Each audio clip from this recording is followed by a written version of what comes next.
একদিন নদীর ধারে বসেছিল একটি কাক আর একটি রাজহাঁস।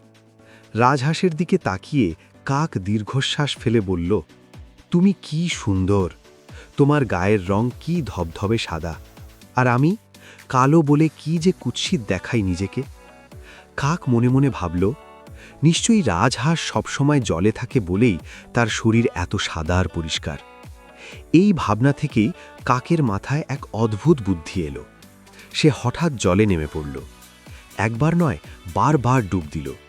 তারপর উঠে নিজের দিকে তাকালো। কিন্তু কি আশ্চর্য, সে যেমন কালো ছিল এখনও ঠিক তেমনই কালো। তখন কাক ভাবল, একটু ডুব দিলে তো হবে না, রাজহাঁসের মতো আমাকে জলে থাকতেই হবে।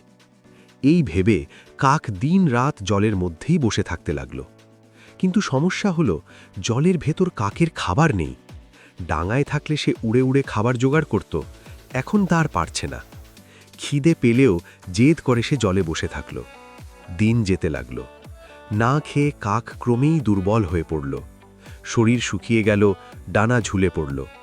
রাজহাঁস তাকে বারবার বলল, নিজের মতো থাকো, নিজেকে বদলাতে গিয়ে জীবন নষ্ট করো না। কিন্তু কাক কারোর কথা শুনল না। সে শুধু রাজহাঁসের মতো সাদা হবার চেষ্টাই করে গেল। শেষ পর্যন্ত সাদা হওয়া তো দূরের কথা, না খেয়ে দুর্বল হয়ে একদিন কাকটি মারা গেল। অন্যের মতো হতে গিয়ে নিজের প্রকৃতিকে অস্বীকার করলে তার পরিণতি কখনোই ভালো হয় না।